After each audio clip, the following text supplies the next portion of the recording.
Hello friends, Anthony Florio with you once again here on the Zone 25.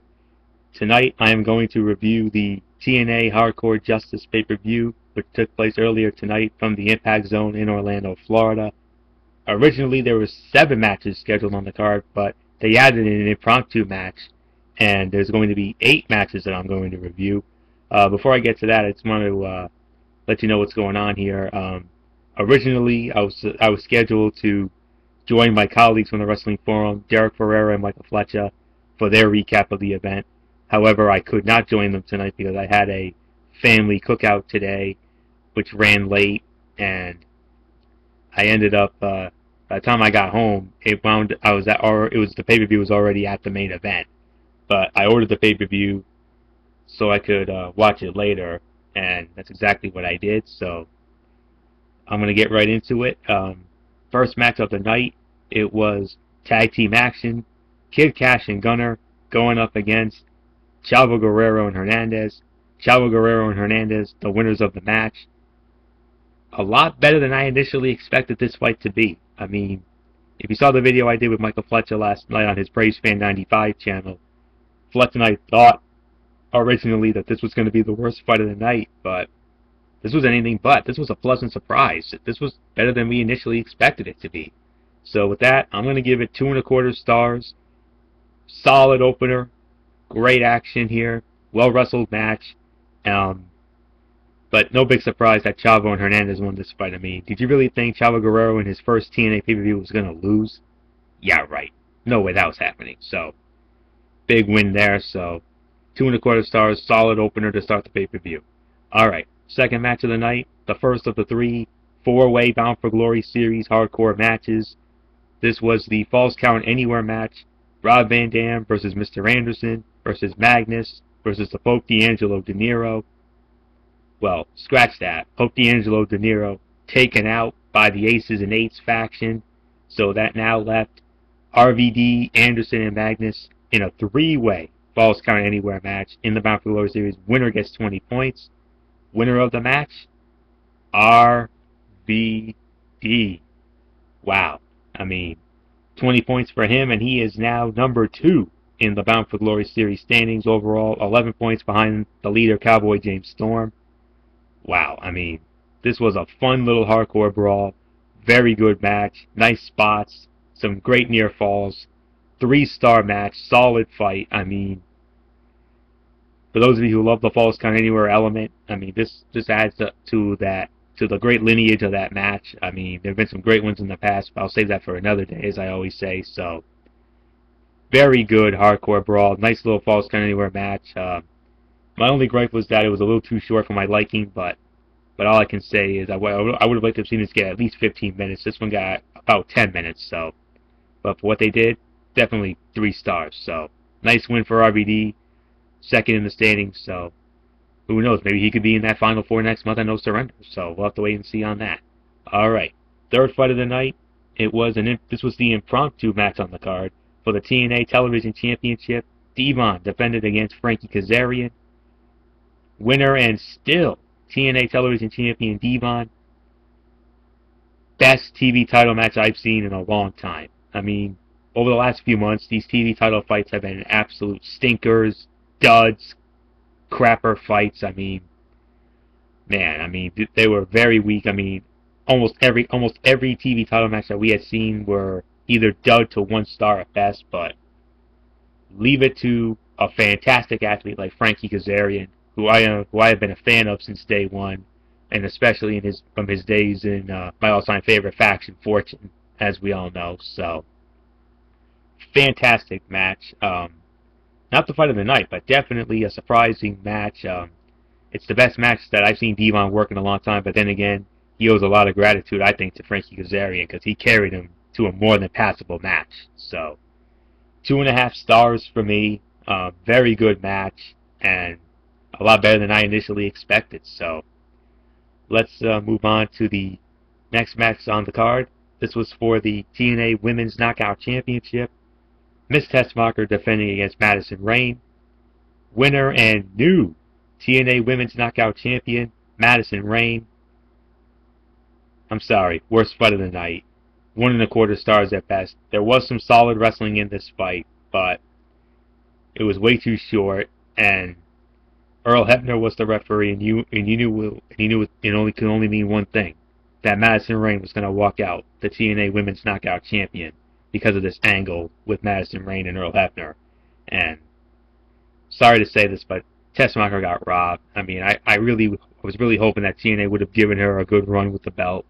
2 months is good, but for me, it's not great. I would have liked to have seen her get maybe 4, 5, maybe even 6 months with it at best. But 2 months is all right, but I'm not really, happy about it. So I expect there to be an immediate rematch, either on this Thursday's edition of Impact Wrestling, or a future Impact Wrestling, or maybe even next month at the No Surrender pay-per-view. But for me, this fight was the worst fight of the night, 1.25 stars at best. So let's move on to the 5th match of the night.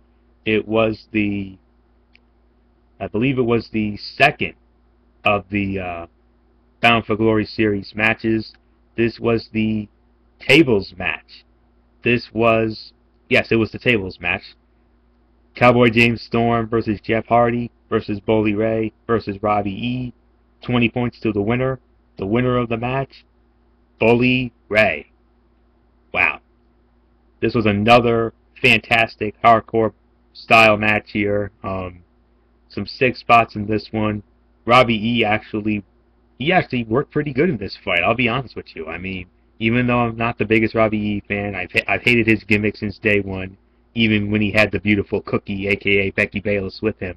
I mean, nothing left to say here except another 3. I could probably go as far as to give it 3 to 3.25 stars. I mean, this was another very well wrestled fight. Another fun hardcore brawl. Some nice sick spots in this one. Some close calls here. So, I mean, I'm not surprised with the Bully Ray winning. I said it was going to either be Bully Ray or Jeff Hardy, and it wound up being Bully Ray, and now he's tied for 4th in the standings. So definitely going to make these standings a lot more interesting within the next month or so. So very good fight here. 3 to 3.25 stars. Another fun brawl. So let's move on to the 6th match of the night. This was for the TNA X Division Championship. Zema Ion defending against Kenny King. Winner and still TNA X Division Champion Zema Ion. For me, this was the 3rd best fight of the night. I mean, this was Zema Ion's best match to date. I mean, I've accused him of, I've gone on the record in saying that he's not a good athlete, he's not a good wrestler. I've gone on the record to say that he's somewhat green as grass and needed a bit of work, but tonight he brought it. I mean, this was his best effort that I've ever seen out of him. And Kenny King, I mean, the former ROH product, I mean, fantastic match all around. 6 spots, great near falls, crowd was into it, I was into it. I know my colleagues Derek Ferreira and Michael Fletcher were into it as well.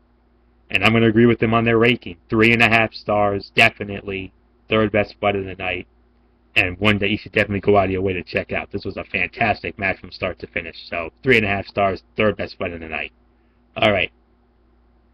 7th match of the night. This was the 3rd and final Bound for Glory Series 4-way match. This was the ladder match. Kurt Angle versus AJ Styles versus Christopher Daniels versus Samoa Joe. 20 points to the winner. Winner of the match, the phenomenal AJ Styles. Wow. 2nd best fight of the night. Fantastic match. Now, TNA usually gets a lot of flack for their gimmick fights because many people say their gimmick fights are not as good as the WWE's gimmick matches. I mean, you talk about the lineage of the ladder matches in the WWE, the days of Shawn Michaels and Razor Ramon at WrestleMania 10, and again at the 95 SummerSlam. Triple H and The Rock in 98 at that SummerSlam. Of course, Money in the Bank, and TLC and whatnot. But I could honestly say this was the best ladder match that TNA has ever produced. 4-star match, definitely the 2nd best fight of the night, with a very surprising outcome. I mean, I really did not expect AJ Styles to win this match. I originally had Samoa Joe winning this match, and I originally had him walking out as the leader of the Bound for Glory Series standings, but huge win for AJ Styles. Definitely gets him right back in the ball game here. I was worried that we were going to have some Claire Lynch interference here, but thankfully that was not the case, and fantastic match all around. This was an unbelievable fight, 4-star match, and in my honest opinion, the best ladder match in the history of TNA ladder matches. So, outstanding effort from all 4 men involved. Very, very well done. Nothing left to say except let's move on to the main event of the evening for the TNA World Heavyweight Championship. Austin Aries defending against Bobby Roode. The loser of the match will never ever get a rematch again for the TNA World Heavyweight Championship. Winner of the match, and still TNA World Heavyweight Champion, the greatest man who ever lived, Austin Aries. Fight of the night, no doubt about it. I think it was just as good as the original, but unlike the original, there was no questionable, clunky, funky finish here. I gotta take some style points away. I gotta rake it between 4.25 to 4.5 stars. I mean, this was a fantastic match. It had a little bit of everything: technical, high flying. I mean, the only thing that brought it down for me was that little wonky moment there towards the end of the match where Earl Hebner and the referee and the 3 referees, Brian Hebner, the original referee, the replacement referee when Brian Hebner went down, Brian Stifler, and then the senior referee, Earl Hebner. There was the questionable pin, in the middle of the ring where both men had a suplex, and then both men's shoulders were down, and then Earl Hebner restarted the fight, and Aries won it with a small package, roll up, something like that. So, unbelievable fight. 4.25 to 4.5 stars. I still think the Destination Max match was just a little better because there was a clean finish in that one, unlike this one. So, overall thoughts on the pay-per-view. We talked about how great Destination X was, but in my honest opinion, this pay-per-view was better. So far, this is now the pay-per-view of the year for 2012. Fantastic matches all around. Every match was solid to good to great, except for that clunky women's fight. So with that, I'm going to pull the trigger here. 9 out of 10. This was a fantastic pay-per-view, and one I strongly, strongly recommend that you all buy on DVD when it comes out. Either later this year or early next year or whenever it comes out. Alright, that'll do it for this video here on the Zone 25. I want to thank you all so much for checking this video out, and be sure to keep your eyes peeled for new videos here on the Zone 25. So until then, Anthony Flair saying thumbs up, talk to you later, yeah, throw it up, bye for now, have a great night everybody.